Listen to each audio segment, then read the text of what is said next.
Hello, welcome back to my channel. My name is Jess, and normally I'm here for a wine night, but I just didn't feel like having wine today. It's been super hot in Los Angeles lately. It's been like 80s, and on Friday it's going to be 90 degrees. So it's just been a completely different environment in terms of what the last few months have looked like. So it's finally feeling like summer and I'm really excited about it. But I just wanted to get on here because I wanted to start back up what I've been trying to do on my YouTube channel, which is just chatting with you guys about things that I'm interested in and things that, you know, maybe we can just talk about. Like, I don't know, sometimes it's about pee, sometimes it's about how I run my budget, sometimes it's about just like the randomest things that I can think of. And I just kind of wanted to start that back up because I think the moment that I take a pause, I just get stuck in the pause, and like that next video coming back up is scary for whatever reason, even though it's not like I'm being watched from all angles or anything like that, but it's still just like, I don't know, this little bit of fear. So I'm just putting this out there because I've tried to record this video a couple of times now. And I guess the reason why I didn't say that I was going on a break was because I had just gone on a break, and I just felt like it was, I don't know, selfish a little bit. Just to give you guys a peek into my life, and this is something that I have been wanting to talk about on my channel for a little while, and something else that I've also recorded several times and then felt like this isn't good enough, or I just don't know what I'm talking about well enough, is just burnout in general, which I've mentioned, and mental health. And basically what I wanted to talk about, first off, burnout. I currently am working 2 jobs. I have like a regular day job, like a 9 to 5, which is actually like 8:30 to 5:30 or so. And then I also do food service in the evenings and on weekends. So the food service I'm generally doing about 5 days a week. So I usually give myself 1 weekday and 1 weekend day off. Lately, I've also been cutting back on those hours just because it's becoming excessive and I can feel the burnout. And it's really unfortunate because I'm really loving what's going on with YouTube and, you know, where the channel is going and the things that we're talking about and the discussions we're having, because that's the whole reason I wanted to start this. But I also didn't want to, I don't know, not do enough research or anything like that either. And so I was kind of stuck in this little limbo. And I guess when you start to get a little bit burnt out, it goes across your entire life. You know, you oversleep, you forget to do your dishes, you just so many things. I don't know. I've just, you know, not really been reading or anything, and just like sitting in my bed and watching a movie to just like go to sleep, and that's not very healthy either. So I didn't mention that I was taking a break, and I'm sorry about that because I didn't know I was going to. And then now I'm back. And yeah, I guess number 2 thing that I wanted to talk about was mental health. And I think it's something that is really stressful at times, especially when you're still kind of trying to figure out what's going on in your own head. Even if you are the most self-aware person, it doesn't help. And that's something that my therapist says to me often. I do go to therapy, but also I just hear it in life all of the time. I started a new job, so I just went through training with the new job, and in training, I can't tell you how many times the trainers mentioned how self-aware I am of like what problems I'm having in the training or what I need to improve on and things like that. And to me, self-awareness doesn't help. I don't know, it's like, it's, you know what you need in order to fix a problem, but you still can't get it. And so rather than trying to figure out, okay, what could work? What do I need? I already know the answer to that, but I just can't do it. And it could be frustrating. I personally have dealt with anxiety, depression, and OCD. And it's interesting because I think that this is something that a lot of people talk about and makes it feel not as serious. But I think unless you are experiencing it, I don't know, I don't know if that even makes sense. Just to backtrack, it basically is just like me saying like, oh, everybody has that. I shouldn't like make myself seem like I'm struggling a lot. But it really affects your daily life.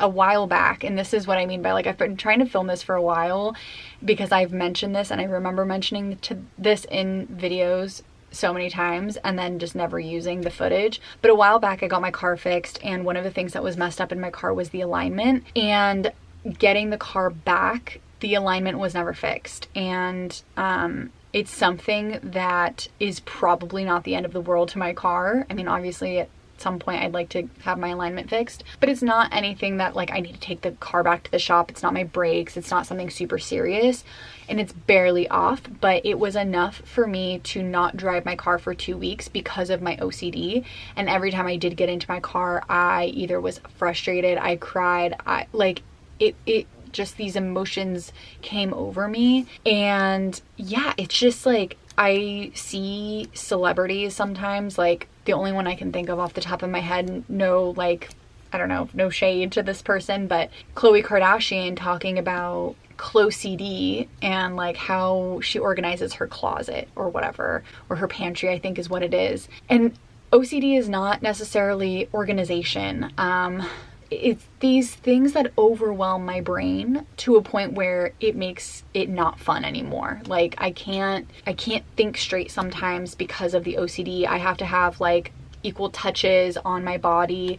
So if I like hit something, I have to hit it with equal pressure the other side. And I mean, there's stories of people doing that to the point of breaking a bone because it's like, oh, I hit this one too hard. Oh, I hit this one too hard, and having to keep going at it until you break something. So luckily it's not that bad in that regard, but it is bad enough where I didn't want to drive my car for a couple of weeks. And even still, every single time I get into my car, I put the steering wheel straight and it starts to veer, and I get so upset every single day. So these are the types of things that definitely clog my brain, and it's a reason why it's so hard for me to jump back into something like this where I'm putting myself out there and it's so vulnerable, but I know I need to just do it so that I can stay consistent again. Sorry, my neighbor is moving the trash cans, but I know I'm not looking at the camera nearly enough, and I'm also talking really fast, and I think it's because I, again, just need to get this out there. So anyway, that plus anxiety and depression, like I mentioned earlier, I do go to therapy. I go once a week or once every 2 weeks. It all depends on my insurance usually and how much my copay is, because I want to be mindful of that. In that sense, I think finding the therapist that works best with you is so important. I found that CBT therapy is what works best for me,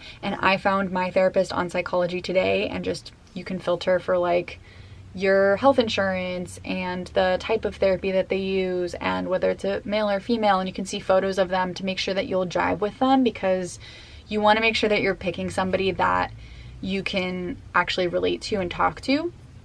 So I did that, and I found my therapist in 2019, and he's one of my favorite therapists that I've had, aside from another one that I had found in Seattle when I was living there. So really, really enjoyed that. It's really been helping with my anxiety a lot and my depression. I would say like my lowest I've been was in like 2016, 2017. And so it's really, you know, not as bad as it's been before, but I always want to check in with myself. And I think it's important, and this is what I usually say to anybody in life, is if I'm willing to go get a physical or get my teeth checked, why would I not get my brain checked? And being able to talk to somebody that has zero judgment and that can understand what I'm going through is super helpful, and also explains to me what's happening in my brain, which I think is really helpful as well. When they tell you why you're feeling a certain way or what the process of like the chemicals in your brain are doing, helps me rationalize like, oh, I'm not being crazy. It's just that this is how my brain is telling me to think, and I need to shift my way of thinking. It doesn't make it okay. I just need to learn how to shift that and how to fix it. So I really enjoy that. Again, I go for CBT therapy, or that's what like the type of therapy is called. And I believe that stands for cognitive behavioral therapy. So if you're interested in that, I would look it up first to make sure it's something that would work for you.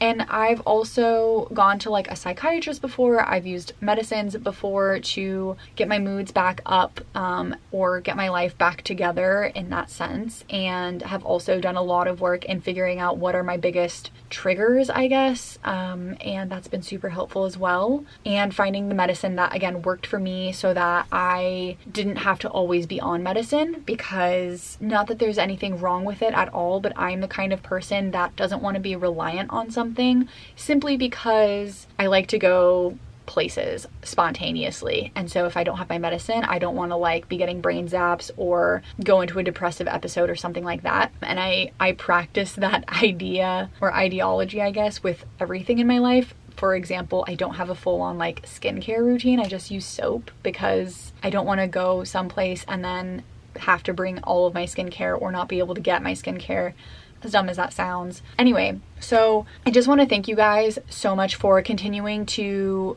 interact, for asking where I was, because that was seriously so kind. I had a couple of you guys asking what was going on, so thank you guys. I really appreciate it. You know, sometimes I'm like, I don't have that many people following me, like who actually cares if I take a couple of weeks off? And then when I get messages or comments on my older videos from you guys being like, hey, is everything good? It just really means a lot. It's really sweet of you guys. I think that's really it.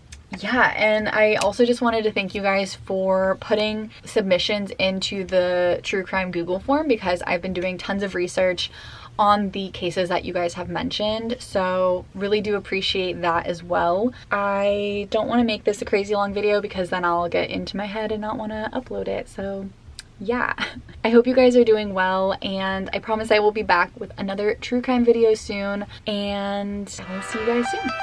Bye.